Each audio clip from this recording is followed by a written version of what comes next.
2017년 9월 24일 새벽 2시가 넘은 시간, 부산의 한 하천 위에 노란색 광주리가 떠다닙니다. 그 안에는 이불에 감싸진 무언가가 들어있었는데요. 그런데 이를 남성 2명이 쳐다보고 있습니다. 오늘 사건 연구소의 키워드는 2명의 용의자입니다.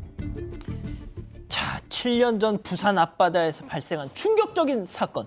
자, 한 낚시꾼의 신고로 시작됐네요. 신고는 2012년 9월 26일이었습니다. 아까 말한 것은 이틀 뒤인데 부산항의 한 부두에서 낚시를 하던 시민이 시신을 발견했다고. 그러니까 노란 바구니 안에 이불에 쌓인 시신이 발견이 됐고요.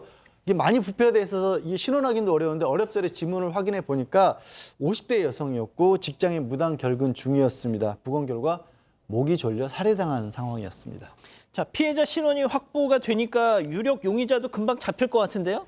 네, 근데 한 명이 아니었습니다. 경찰은 은행 CCTV를 통해서 피해자의 통장으로 돈을 인출하던 40대 이 씨를 포착했습니다. 그런데 여성의 살해당한 걸로 추정되는 날에 집 근처 CCTV에서 또 다른 유력 용의자가 포착되기도 했는데요. 이 남성은 50대 구 씨로 살해 당일인 9월 20일 새벽에 피해자와 함께 피해자의 집으로 들어가는 모습이 포착됐습니다.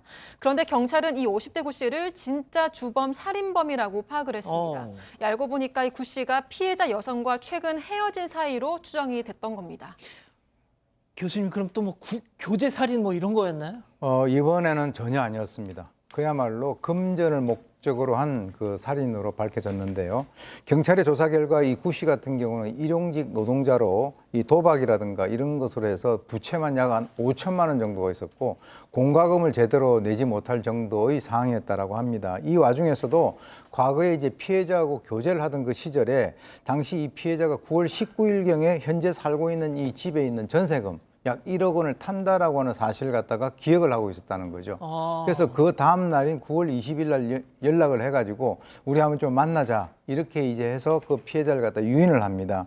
그래서 그날 새벽에 사실 이 여성과는 이전에 좀 사귀던 그런 그 인간관계도 있는 그런 상황인데 7시간 동안 폭행을 하면서 통장 비밀번호를 갖다가 알아냈다는 거죠. 이게 어떻게 보면 악마죠. 그리고 이제 그 결과적으로 그걸 알아내고 난 뒤에 목을 졸라서 살해했고 그 이외에도 피해자가 지갑 속에 있던 신용카드라든가 이 통장 이것을 갖다가 훔쳐간 것으로 밝혀졌습니다. 자, 구 씨라는 인간은 이 전세금 1억 이거 비밀번호 알아내서 그랬다고 쳐요. 아까 그러면은 그 CCTV ATM 거기 잡힌 이 씨는 또 뭐예요? 자, 주범이 구 씨라면 이 씨는 범행을 도와줬던 공범입니다. 구 씨가 이 씨한테 공범 이 씨한테 17만 원 정도를 주고 돈 인출하고 사채욕이 도움을 요청을 했던 것입니다. 구 씨가 이제 살해를 한 다음에 피해자 살해한 다음에 이삿짐 운반을 위해서 광주리에 이제 침대부를 깔면서 피해자를 시체를 이불로 덮고 자신의 이제 집으로 갔는데 이때 이 씨한테 연락을 해가지고 도움을 좀 구했다고 합니다. 그 이후에 9월 24일 날 구 씨, 이 씨 같이 이제 피해자 시신을 유기를 하려고 이 광주리 안에 이 피해자 두고 해놓고 부산에 있는 한 하천에 집어 던져버렸다고 합니다. 자, 그렇게 완전 범죄를 꿈꾸던 구 씨 계획에 치명적인 문제가 생깁니다. 피해자 시신이 가라앉지를 않았어요. 네, 그렇습니다. 이 피해자의 사체가 담긴 노란색 광주리가 자꾸 물에 둥둥 떠다녔다고 합니다. 이에 구 씨와 이 씨는 하천 근처에서 잠도 못 자고 무려 하루가 넘게 가라앉는지 가라앉지 않는지 지켜보고 있었다고 하는데요. 결국 이들은 9월 25일 새벽 3시쯤에 이 시신이 담긴 광주리를 끄집어서 올린 다음에 모래주머니 7, 8개를 광주리에 묶어서 다시 하천으로 밀어넣었습니다. 하지만 이번에도 역시나 광주리가 가라앉지 않았다고 합니다. 그러자 이들은 결국 광주리를 꺼내서 교각 밑에 난간으로 옮겼고 빨간 고무대야를 광주리 위에 덮어서 숨겨뒀습니다. 하지만 해당 광주리가 다시 하천에 떠밀려 내려갔고요. 부산 앞바다까지 이동하면서 26일 밤 낚시꾼의 눈에 띄게 됐던 겁니다. 전 여친을 살해하고 이 짓을 한 것만 들어도 사람이 아닌데, 자, 양 변호사님, 그 돈 훔쳐가지고 뭐 했습니까? 정말 기가 막힌 게 일단 돈도 훔쳤고요.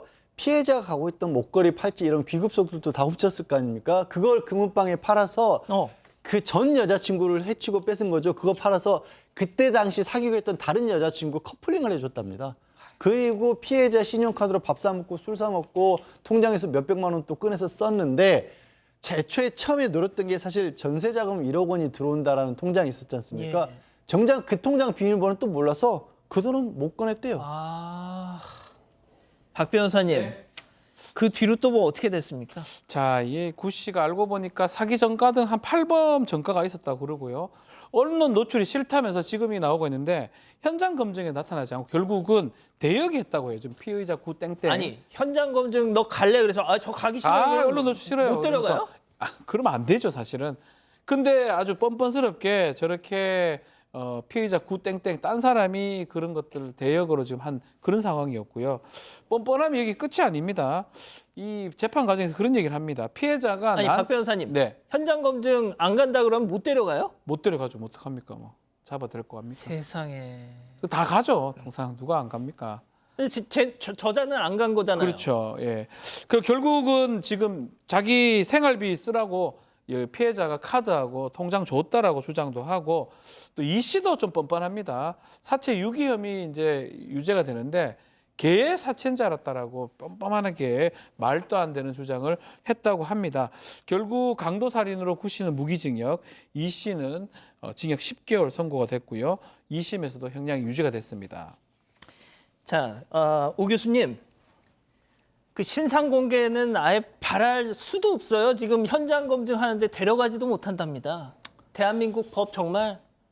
글쎄요, 또 이거 보고 또 이제 그 따라 할까봐 그게 좀 겁이 나는데요. 사실 이제 이 사람들 같은 경우에 개 사체인 줄 알고 하루가 넘게 광주리를 갖다 쳐다보고 있었다.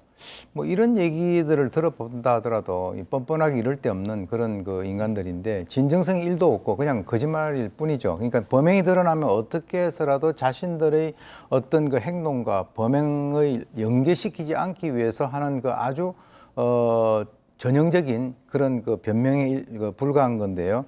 그래서 이제 개 사체라고 하는 그런 표현을 쓴 겁니다. 그래서 그들의 눈에는 인간이라고 하는 그 존재를 이런 어떤 동물로 생각하고 그런 식으로 생각하고 범행을 갖다가 했을 수도 있다라고 하는 그런 측면에서 정말 엄중한 그 법의 심판을 받아야 되는데 현실이 그런 어떤 수준까지 가지 못하는 현실이 상당히 좀 안타까운 생각이 듭니다.